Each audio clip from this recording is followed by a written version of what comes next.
Good afternoon, everyone. How are y'all today? Good. Just one or two more weeks before you get off, right? Okay, awesome. Thank you so much for coming today. Like Ashley said, my name is Elisa Sepulveda. I am the general manager at the Riveter. I started there on Monday. Really happy to share with you what we have going on. Shameless self-promotion, before you leave, pick up one of our free co-working passes. We will be open for events during South by Southwest. A little promotion for Dana, who is the Director of Communications and Marketing for Mass Challenge Texas. Their deadline is March 13th. So how many of you are running your own startups or have startup ideas? All right, let's say you already incorporated your startup. Raise your hand. Okay, cool. And what about just ideas? Awesome. Who wants an idea for a startup? We can answer those questions here too, because there are so many resources across not only the University of Texas, but here in Austin, where you can find some of these ideas and then move them forward through different programs to build a startup. So a little bit about what you'll learn today. We're going to define what incubators and accelerators are. Oftentimes, those two, first of all, the two types of programs are very similar, but they are different at the same time and are often used interchangeably. They are not the same. We'll talk about that. We'll talk about the major players in the Austin ecosystem. This is in no way completely comprehensive because there were two new accelerators that were announced, one from NewChip, as well as one from a digital ad agency that I think is going to be doing more of a venture accelerator, so they'll give you money with that too. So this is not completely exhaustive, but a good start. I'm going to talk about reasons why you should join an accelerator. I'm also going to talk a little bit about the cons of joining an accelerator. Timing, that's also important for you to understand. And get the most out of the resources that you get from an accelerator program. And then finally, how do I find one? I'm not going to spend a whole lot of time on the presentation. Dana has been in this space for the past 10 years, so I figure we'll kind of go over this terminology, talk a little bit about accelerators and incubators as a whole, and then move on to do a fireside chat with Dana. Feel free to stop me at any time to ask questions. Happy to answer them. All right, so of course I need to start with like a little bit of foundation. There are different stages of companies. Are any of you in the entrepreneurship minor? Okay, so a couple of you. I'm not going to spend too much time on this, but these are three general stages of companies. Formation, you get your idea, you decide you're going to go solve this problem. You establish kind of the high-level vision, mission, what you're going to go after, what specific problem, what specific customers you think have this problem. And your goal is really to validate that this problem exists. And even if the problem exists, that people are going to pay money for it. And you start to design your MVP. During validation, you're really going after tons of customers to validate that what you've built is what they will pay for. Through this feedback, you make changes. You're ready to pivot to what your customers actually need versus what you perceive they needed. And then by then, you find product market fit and you're ready for growth. Often with growth comes funding, but not necessarily. If you're making enough revenue, you may not need to seek funding, but often, and what's kind of lauded in the press is venture capital funding. Not necessary for every type of business, but there's a focus on KPIs and really attacking the market and owning your corner of the market. When you're in the growth stages, you can also start to look to other problems that are adjacent to the problem that you're solving to start building out more product lines. Okay, so we'll get over the boring stuff. So what is the difference between an accelerator and an incubator? Both provide programming around building a company. Both provide resources.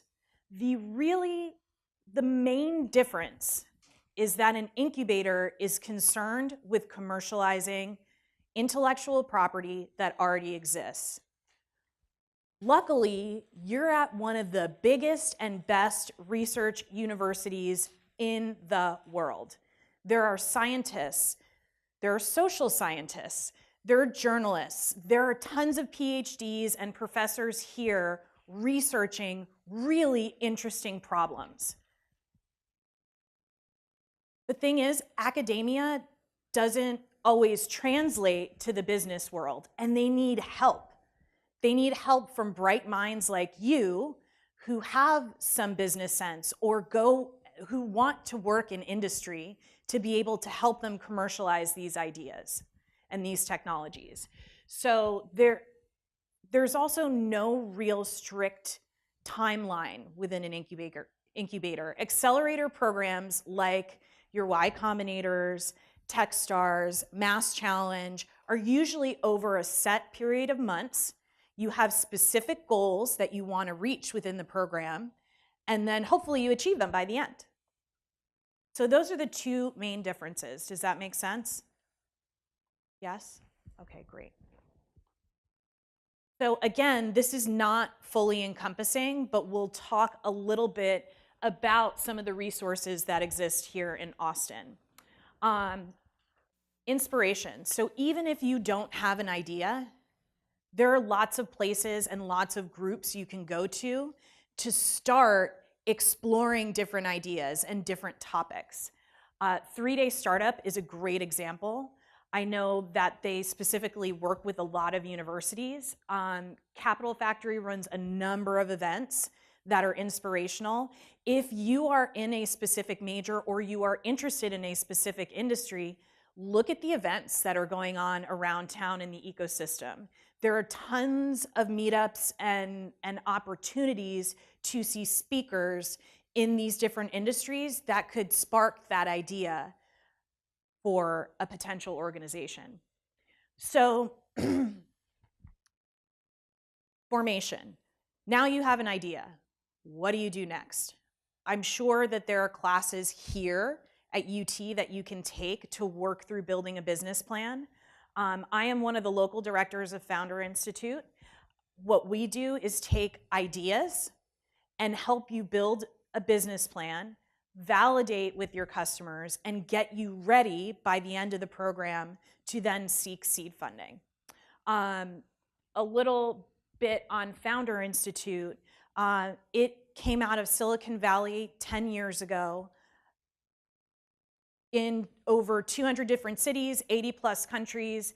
We even have one in Afghanistan. It's a full women cohort, so really interesting in taking that idea and then starting to build the business model around it, learning what your team will look like. If you're not an engineer and you need to build a physical product or a software product, helping you gain those resources.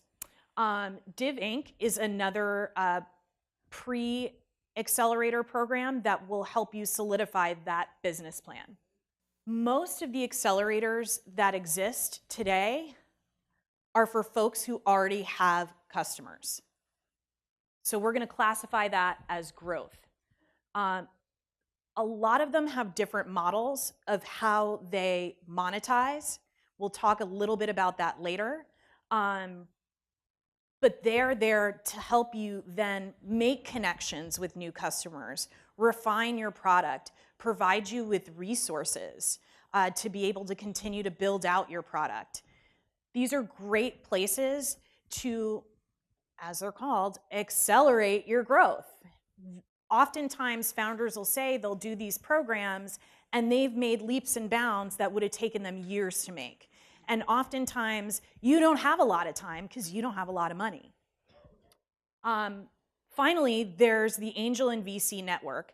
And it feels like in 2019, every single week, I am reading about another VC coming to Austin. Again, this is not completely comprehensive of all of the venture capital funds that are in town. There are tons of single angel investors too. So there's a lot of money out there to help you build these ideas. And through networks and programs like the Herb Kelleher Center here at UT, through Mass Challenge, through places like the Riveter, we can help you get connected to these funding sources. Okay, so do I do this or do I not? There are a lot of trade-offs, and the obvious trade-off is equity. The way that most accelerators are able to monetize what they do is because they take equity. That's your ownership in the company, so that's a big consideration. I see a number of startups bouncing between accelerators. Could be a good plan for you if they're giving you money. As an entrepreneur, I would caution you and make sure that you're giving up that equity to really get something out of it. In these programs, just like any company, organization, university, community that ever existed, they have their own cultural identity, and they are going to try and fit you into that institutional DNA. Is that what you want for the growth of your company? Does that align with what your vision, mission, and values are? That's another consideration. Finally, for the cons, the bubble mentality. Particularly in these very well-known and very successful programs, you're kind of in this bubble with an elite group of entrepreneurs. It may prevent you from going out and seeking what other solutions are out there. Guaranteed, there's going to be another 5 companies that are trying to work on the same problem that you are. You may be missing that if you're stuck in this bubble. Okay, so let's talk about the positive things. It's an incredible environment. Being surrounded by the mentors, the resources and connections that these different organizations can make for you is incredible. It'll stretch you and it'll force you to grow faster than you've ever thought possible. Quality advice. You'll be able to meet with really incredible folks who have been successful entrepreneurs or have been funding entrepreneurs for a long time. It gives you validity as a startup. Like when you hear that a startup has gone through Y Combinator, what do you think? Oh, they're definitely going to be successful, right? There's a lot of validity that comes with going through these programs. You have the structure and support. Being an entrepreneur is not like being in college. No one's going to chase you to do your homework. Your grades don't depend on it, but your financial future and the future of your company does. So this provides you some structure in getting where you need to go. And finally, learning. You'll be able to learn so many things. Chances are you'll be working with different companies in different industries, and you can take those learnings and incorporate them into your product. So considerations when thinking about joining an incubator or accelerator, look at industry-specific ones, particularly if you're going into a capitally intensive industry like healthcare. Healthcare is so specialized that you will need those specific industry contacts, and it's different from other industries. Do your homework. Research, research, research. Talk to people. I'm going to say that a lot in this presentation. Be clear on your expectations and outcomes. You want to make sure you actually have the time to do this. If you're a team of 2 people and just signed on like 10 new huge enterprise customers, it may not be the best time investment to join an accelerator because you need to prove your concept with these new customers. So really take that into consideration, whether you have the bandwidth to take advantage of all of the opportunities available during your set time. Check references and verify these accelerators through your network. There's a proliferation of them. People don't always get the experience they expect out of them. Make sure that you're making the right decision for your company and your company's future. So determine your goals. Make sure it's aligned with your business strategy and establish a time commitment. Some of these programs, like a Techstars, is going to be your life. You will be with these other companies all day, every day for 4 months. Do you have the time to do it? So how to find the right accelerator? Do your research. Know what you want to get out of the experience. So have goals when you go in and make sure you're tracking to those goals. And then talk to people who've gone through the program. Any questions? I think that's completely dependent on what you accomplish in the accelerator. That is the story that you want to tell to those investors. So that's why you establish it before you go in. In the real perfect world, you get into the accelerator. If you don't have those VC connections, you start talking to those people immediately. Getting and raising money is not as easy as going to Target and picking things off like the dollar shelf. You need to establish these relationships really early on in your development. It's even if you are out there just validating your idea, start talking to investors. Let them see the progress you make. Let them see what you learn. Every investor will tell you, yeah, it's about your idea and the market sizing and the potential of your company. It's really about you. It's about you as an individual. They invest in teams. They invest in people who can get things done, who are smart enough to take advice, listen, and be able to change when they need to change. Does that answer your question? Cool. Depends on the accelerator. I know that's like a cop-out consulting answer. It depends. It really does depend. Correct. Because incubators are looking at specific IP or looking to solve specific problems. I would even put the City of Austin's innovation program in that bucket because they have strategic initiatives for 2020 that they're trying to solve for. Does that help? Any other questions? Yes. Again, it depends. We take 4% in warrants. That means we can cash out after like 5 years, I think, even if you haven't exited yet. But I would say anywhere from like 3 to 8%. Does that sound right, Dana? Yeah. Founder Institute, we do help you incorporate. If you are seeking institutional investment, that means angel funding, VC, major debt rounds, anything like that, you will want to be a Delaware C Corp. They will not invest in you if you are an LLC. Reason being, they can't take equity from you if you're an LLC. So definitely use the resources here at UT, and there are tons of other startup lawyers in town that can talk to you about this. As we've seen with data.world, no. You just need to have a fundable idea.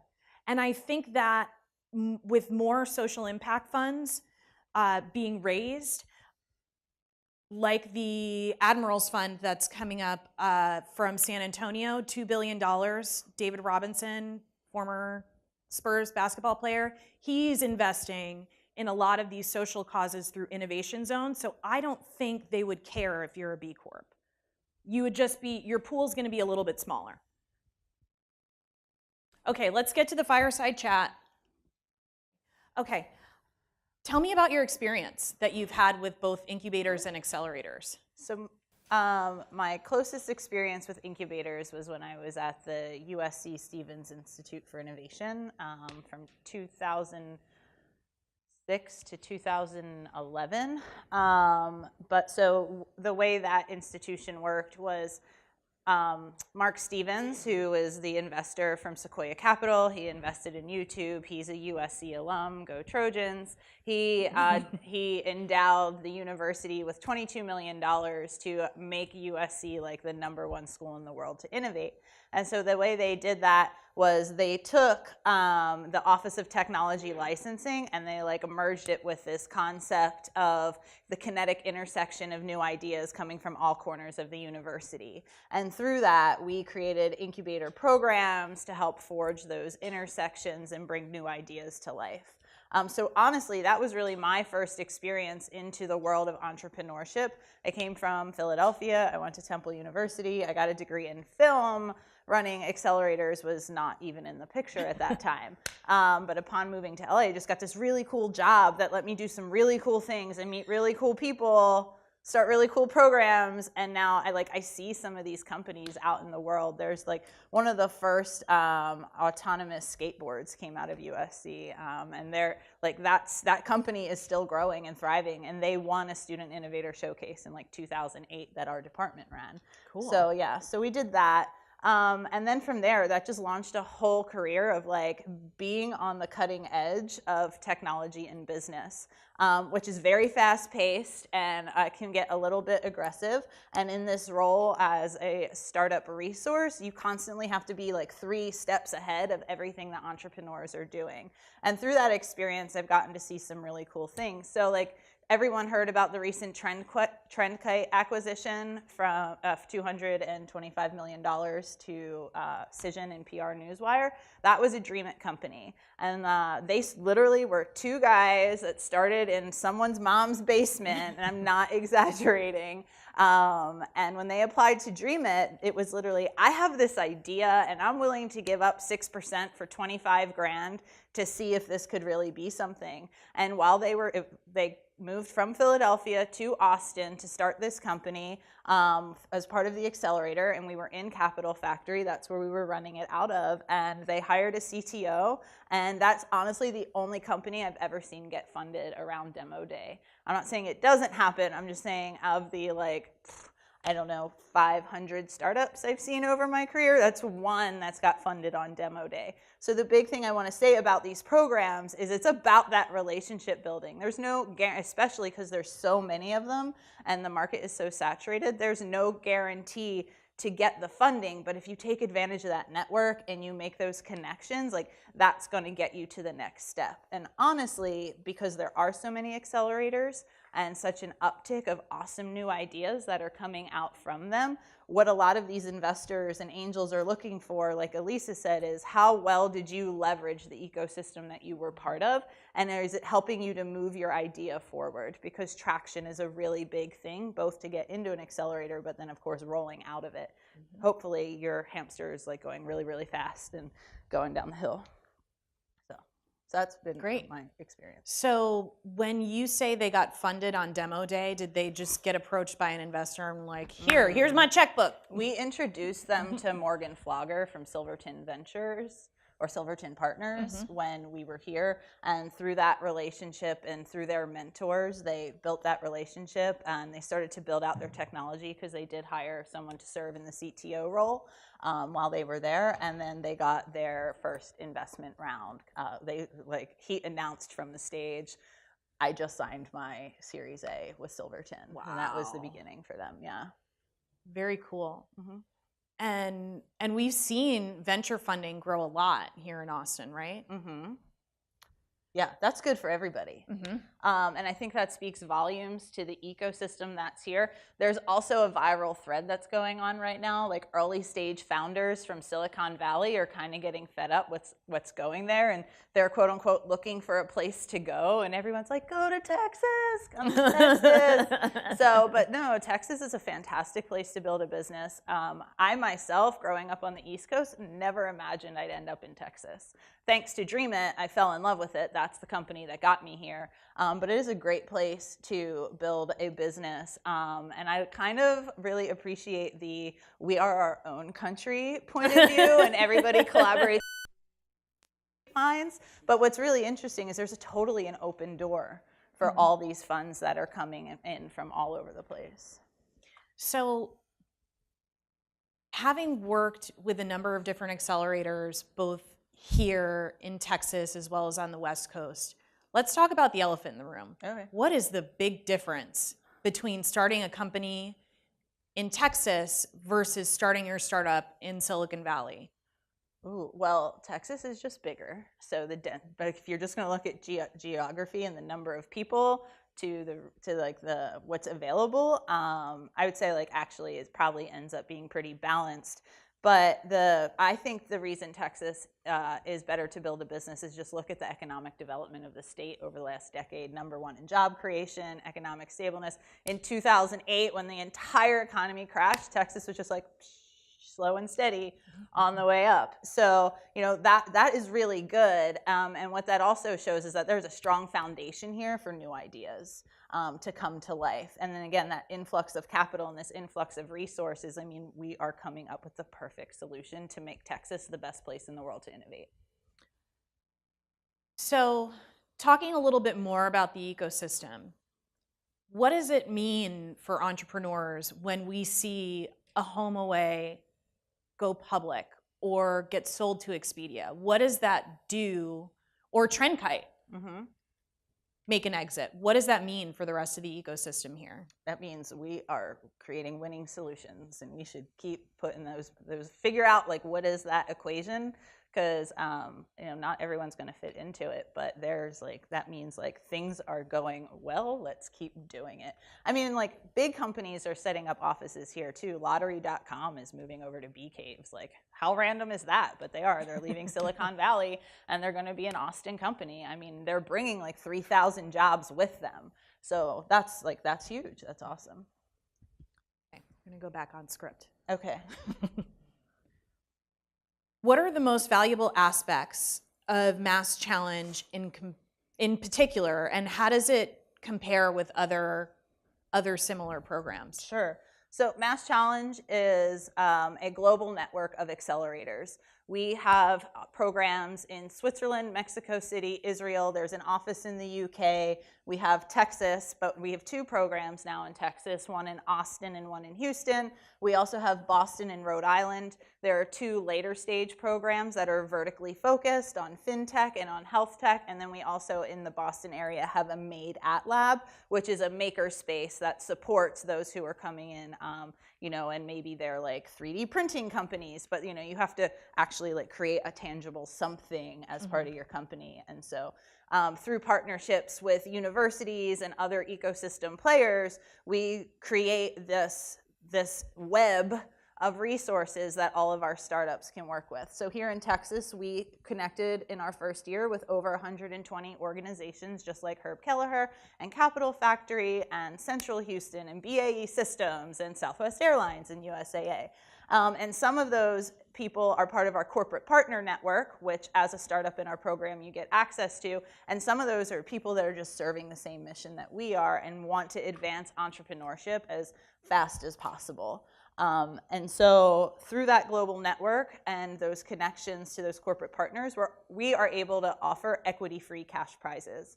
So when a startup enters our program, you immediately, as soon as you apply, you're saying, I want to compete. I want to put my startup up against the best in the world, the best early stage startups in the world, for my cut of, or for potentially my cut of up to $3 million globally. And that's what Mass Challenge is going to be giving away this year across the globe through all those programs, is up to $3 million. Here in Texas, we're giving away $500,000. And people are like, what does that mean? How does that work? What are my chances? Everybody starts from the same point. So when you enter the accelerator, it's like clean state, start over, do everything that we talked about, get your traction, market product fit, build your mentor team, make those networking connections. And then at the end of the accelerator, we go into another 2 rounds of judging to determine who is going to compete or who is going to be awarded cash prizes. And this whole process is done by our community. So we have over 1,000 people across the globe in our expert network, and those experts serve as mentors, judges, and curriculum facilitators. And those are the individuals that are really taking a critical eye on these applications and these pitches to determine who gets the funding. And just so you know, in that last round, the startup does get the opportunity to say, if I were given a cash award, here is what I would use it for. And we're always looking for impact first over equity. So the one startup that I always talk about is Alkeus Pharmaceuticals. And Leonid is the founder, and he was doing some like crazy research to solve blindness in pediatrics. And through that research, he found a specific amino combination that, when taken, reduces the lifetime occurrence of macular degeneration out to 500 years. Wow. So I don't know if you guys know any humans that have lived to 500 years, but most of us get glaucoma. It's 70 to 80. So he's essentially like finding a way to solve the #1 cause of blindness. And so we work with startups like that, but we also, one of our winners last year was the mentor method. Does anyone here know Janice? She's amazing if you haven't met her. And they're a software as a solution platform for large corporates to inject a culture of diversity and inclusion through mentorship models. And so we really span the gamut, but it's about affecting change at global scale. That was a lot of words. And you said you don't take equity. No equity. We take no equity. I've worked with DreamIt and SKU were the only 2 equity-bearing accelerators that I worked with. And back when I worked at DreamIt, and I'm sure the model has changed because they've also verticalized their focus. But when I was there, we were early stage tech, and you would get 6% for $25,000, and DreamIt Health was 8% for $50,000. And SKU, I don't remember what their stipend was, but their equity was like 4 to 6% at that time as well. And I think their model, everyone's model evolves. Oh, those corporate partners I was telling you about, they pay us. Yeah, so that's how we're funded. We build long-term relationships with these corporate partners. So here in Texas, we have BAE Systems, BHP Billiton, Southwest Airlines, TMAC, WeWork, and like a whole bunch of others. Plus, around the globe, we have more than 100 in the corporate network from the Fortune 1000. And they pay us to advance their innovation agenda in some way. Access to startups, identifying new trends, and even as much as a talent pool. Because early stage startups, one of the good values that you get out of an accelerator is getting to that yes or no point fast. And if you get to a no point, we had a couple companies shut down this year. That is real. But if you get there and you know it, now you're this like super talented, you have this new type of experience, and that's very valuable to these large organizations. Yes, it's free. Mass Challenge is free to the startups, no strings attached. There's a small application fee. So it's typically the application fee is $99. I'll send Ashley a discount code that she can share with everybody, but 50% off just for sitting here talking to me today, and I'll never let $50 be the reason a startup doesn't apply. It's not like a revenue model for us, it's an engagement metric. So if you're willing to attend an event with me, you're interested in our program, you're gonna take it seriously. If you're willing to pay the additional $50, great, but if you're willing to email me or connect with us at other points, then we get it, you're serious. Let's make this as easy for you as possible. But that's it. That's the only financial transaction there is, unless you win one of those awards.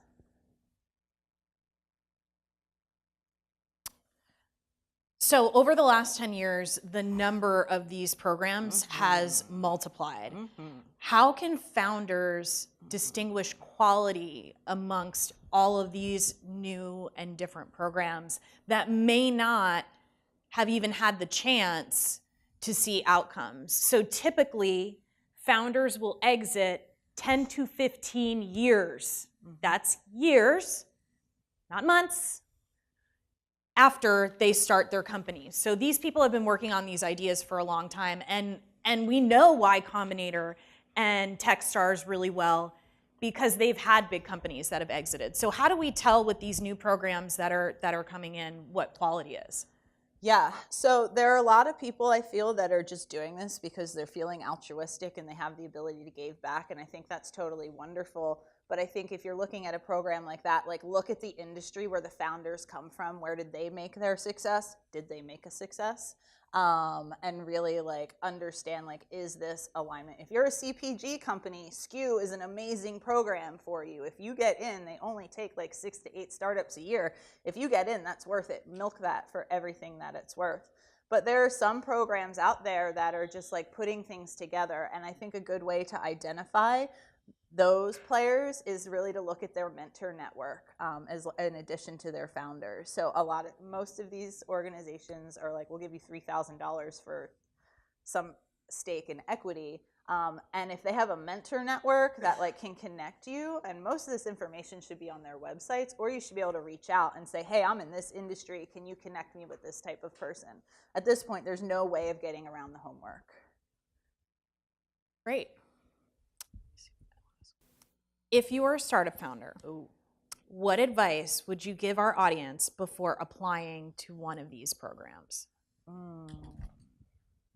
Know what your life balance needs to look like, because there are some programs where it's like 100% commitment. You have to move to that city to take advantage of what there is. And that was a lot what Dream It was like when I was there. Mass Challenge, you don't have to relocate. The way our program is structured, because you have access to this global network, you will need to be in Austin for specific dates and milestones, but you can attend the classes virtually. We have a private YouTube channel. We actually use one of our alumni companies. Their technology, Open.media, is really cool. And so we use them to help serve this virtual experience for our companies in the Accelerator, but not everyone is like that. So understand, like, am I 100% building my business for the duration of the Accelerator, or can I select more of an a la carte experience for what I think my business needs while still taking advantage of all this other stuff? And hey, by the way, I actually have bills to pay, so I need to go to work too. And like, I think that is something to consider. Yeah, because there are a lot of programs that will not even look at your company if you haven't quit your day job. Right, totally. And I think also, if you don't have a co-founder, look at the Accelerator as an opportunity to find your co-founder. Nobody can be everything to everyone. And so if you're the CEO and you are like vision pie in the sky, get yourself someone who's grounded, because you need that yin to your yang. And a CTO is going to be very important. I personally do not like digging in data. And so even on my communication side of things, like, I know I want strategy, I want to tell the stories, but hey, there's a whole lot of data we have to manage, so like, I hire a marketing coordinator to do that.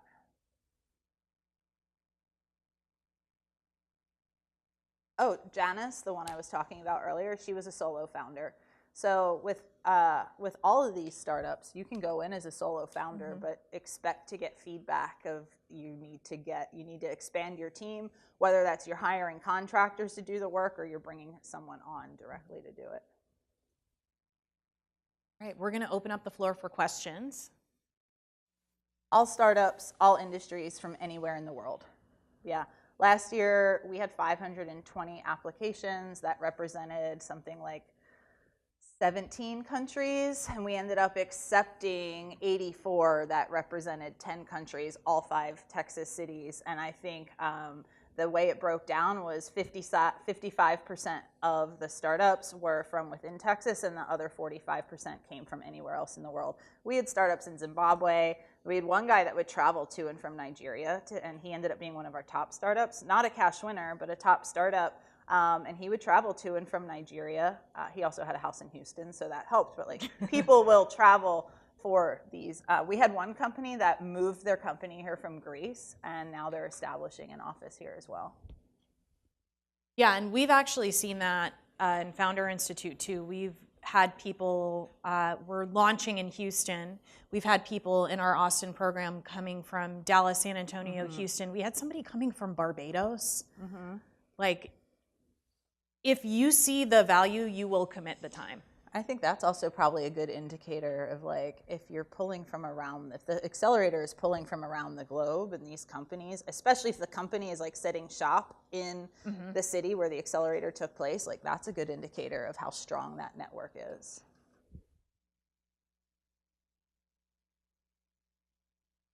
So we have like 6 pillars to our program: the curriculum, the mentorship, our alumni community. We have an in-kind deals and discounts program that's worth more than $250,000. You get 6 months of co-working space at WeWork, and so you get this 6-month community membership. Our program's only 4 months, but hey, you get 2 extra months because we want to help you and provide a little extra runway. And that is good all over the United States. So if you have to go to DC to host a meeting, then, I mean, hey, if you get an invite to the Pentagon, go there. But but if you're in DC because you need to meet with a strategic partner, you can use that WeWork. just with your badge because you're part of the program. That's one of the perks that we give you. And when you look at these programs, this is also something you should evaluate. What kind of in-kind benefits do they give you? Are they giving you like a whole ton of Google Cloud credits, AWS credits? Are you getting super low-cost HubSpot? A lot of these things, while they're not cash to infuse into your business, will save you a lot of money and a lot of pain and heartache later, especially thinking about, as a marketer myself, CRM systems, because they can get very, very expensive. So yeah, Vendor and Fade, who are two companies. Vendor came from Seattle, Fade came from Dallas. They really dove in and took advantage of that program.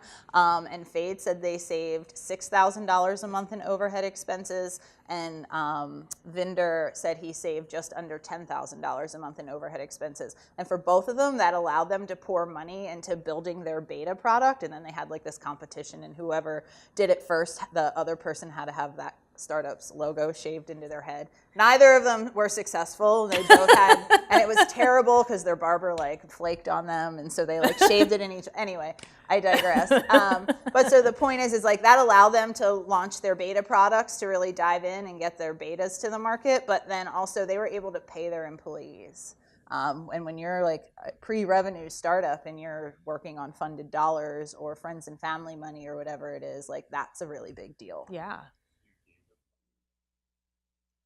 No, from their friends and family. Okay, so Yeah. you have to have cash flow. I mean, everybody has to have cash flow from a different source. Like, right? Like you have to eat.